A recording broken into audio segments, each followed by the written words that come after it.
Hello there, Mr. Sutton here, bringing you the Pre-Cal Honors Chapter 7 Quiz Review Solutions on conic sections and parametric equations. For this first problem, we are asked to graph the equation of a circle, and we know this is the equation of a circle because it's essentially x minus h squared plus y minus k squared equals r squared. That's our standard circle formula. So to graph one of these, we need to get the center out of these squared parentheses. So we've got 2, 1 for that. And then the radius is just going to be the square root of whatever this number over here is, because this is really r squared to start with. So we have r equaling the square root of 4, which is 2. So we'll start by graphing the center. That's 2, 1. And just doing a little check here. I'm not going to need to make my grid lines go by something other than 1s. I'm going over 2 and up 1, and I'm going 2 in every direction for the radius. So I can fit that on my grid as is. So over 2, up 1, there's the center. And now we're going to go 2 out in the 4 major directions. So 2 up, 2 to the right, 2 down, and 2 to the left. And then just connect the dots in a circular fashion, and you've got your circle. On this problem, we've got a single power variable equaling the square root of something with a square inside. So this is a semicircle. They said it was, but that's how you could recognize that it was if they didn't tell you straight out. So to graph one of these, we have to turn it first into something that looks like a circle. So we'll do that by squaring both sides. So we've got x squared equals 16 minus y plus 2 squared. Next, we'll move that y squared stuff over to the left side. And now this is essentially the equation of a circle, with a center of 0, negative 2, and a radius that's going to be the square root of 16, which is 4. So now we also have to figure out which side we're graphing for the semicircle. Since we have x equaling a positive square root, that tells us that we're going to have the right side of the equation, the right side of the circle being graphed. X equals a square root means it's left or right. Positive means right. If this were y equals a square root, then you'd be doing the top or the bottom, depending on whether the square root was positive or negative. All right, and now let's check our scale. We're going to be going over 0, down 2, and 4 in every direction. That's going to take us off the grid.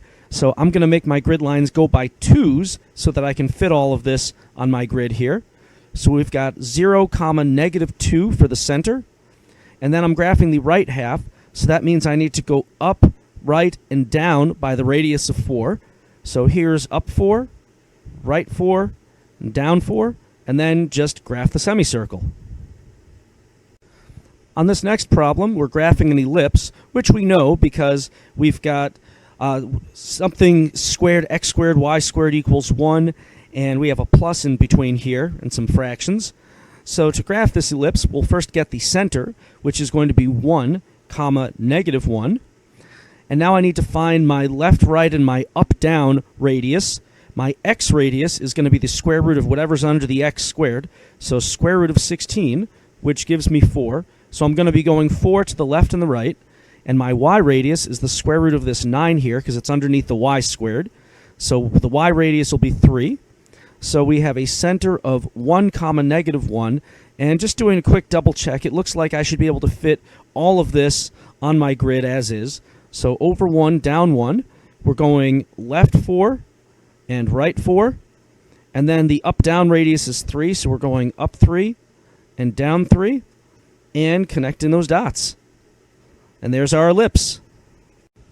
For this problem, we're trying to graph this hyperbola, and we know it's a hyperbola because other than the fact that they spelled it out, we have a squared minus a squared. That's the only conic section that has this minus in here is the hyperbola. So going ahead and graphing this, we have to first get the center, just like all the other ones we graph.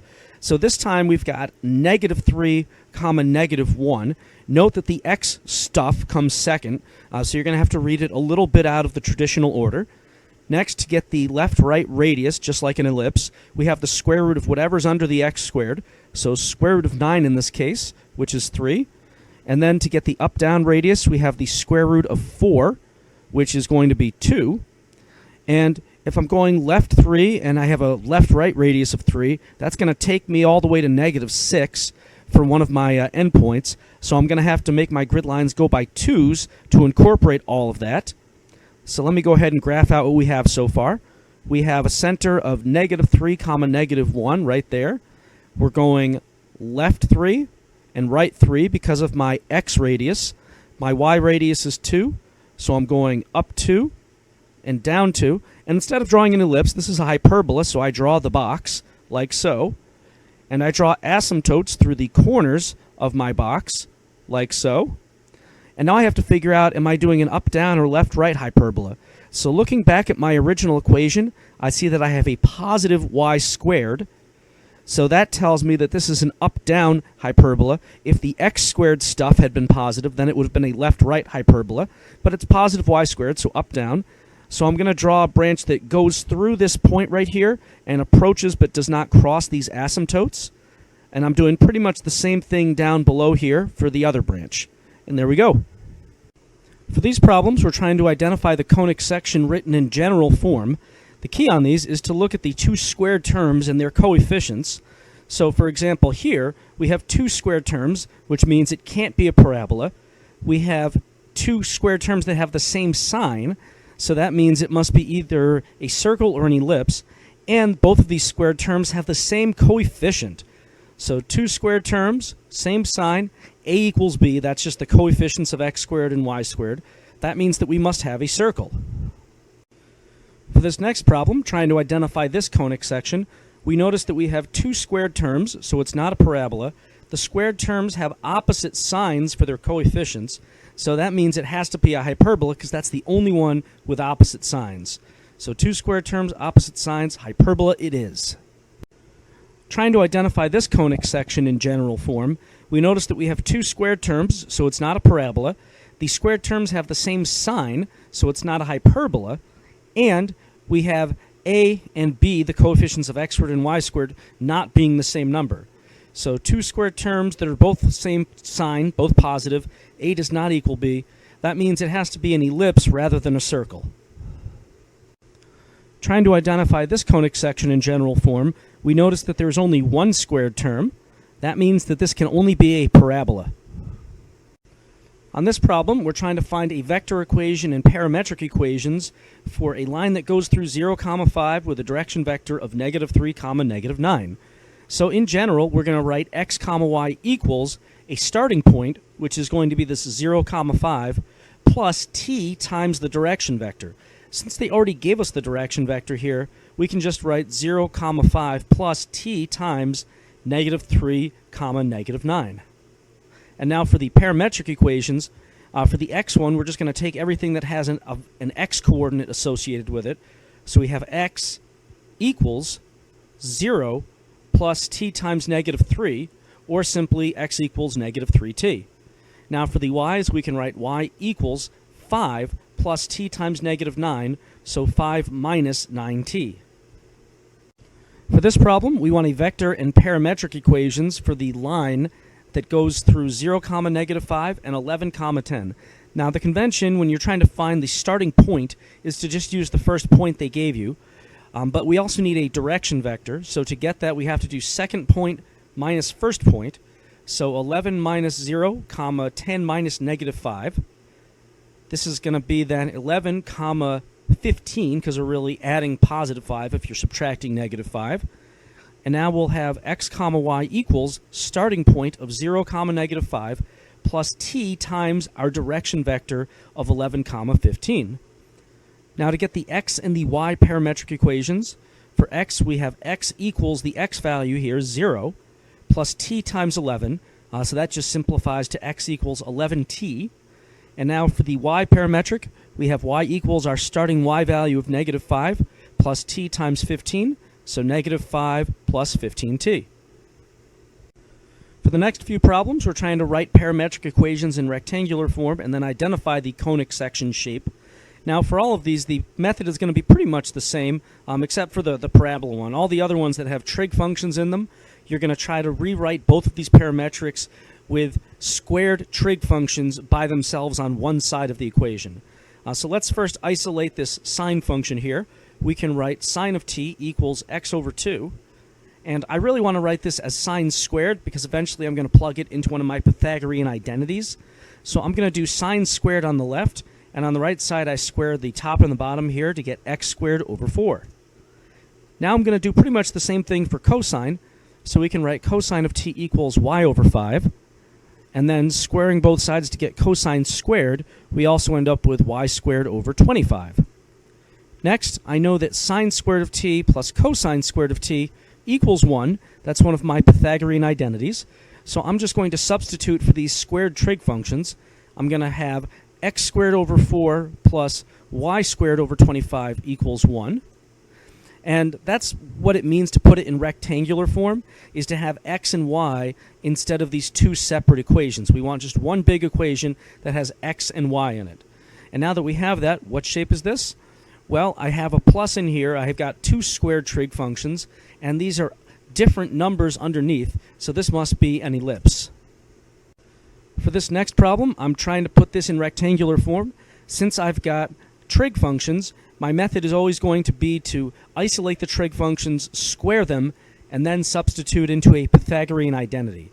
So one step at a time, let's first isolate my sine function here by subtracting 1 from x and dividing by 3, so x minus 1 over 3. And then I'm going to square that to get sine squared, but I also have to square the right side, so that's going to be x minus 1 quantity squared over 9. Now that I've taken care of this side, let me do the cosine over here.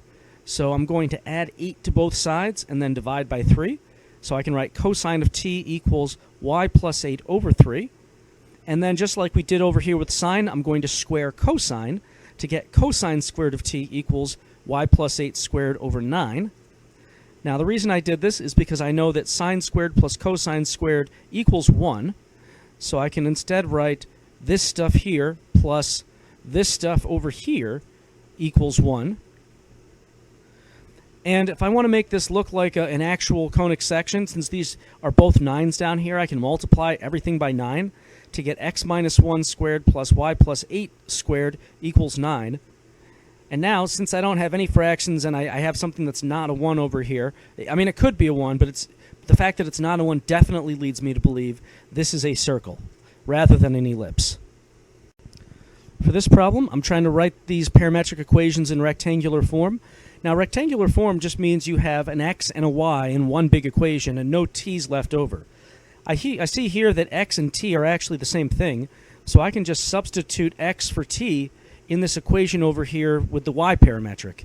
So I can, instead of writing all this, write y equals x squared over 6 minus x over 3 minus 11 over 6. And then I'm done. Now, what shape is this? Well, since I only have one squared trig function, or one squared variable rather, that means this is going to be a parabola. On this problem, I'm trying to express these parametrics in rectangular form, which means one big equation with an x and a y rather than two equations with t's in them. So to start this process, since I've got trig functions, I know that I have to isolate the trig functions and square them. So over here, we've got x over 5 equals tan of t. So tan squared of t equals x squared over 25. And the reason we want squared trig functions is because we're eventually going to plug this into a Pythagorean identity. Now let's do the same thing for secant. We have y over 3 equals secant of t. So secant squared of t equals y squared over 9. Now, I know that I have a Pythagorean identity that says tan squared plus 1 equals secant squared. If I do secant squared minus tan squared, I can have 1 on the other side. And now I have something I can actually substitute the x squared over 25 and the y squared over 9 into. So just be careful the order you're doing this in. We've got y squared over 9 right here minus x squared over 25. It'll make a difference which one is negative here. So this ends up being a hyperbola because we have two squared variables and a minus instead of a plus.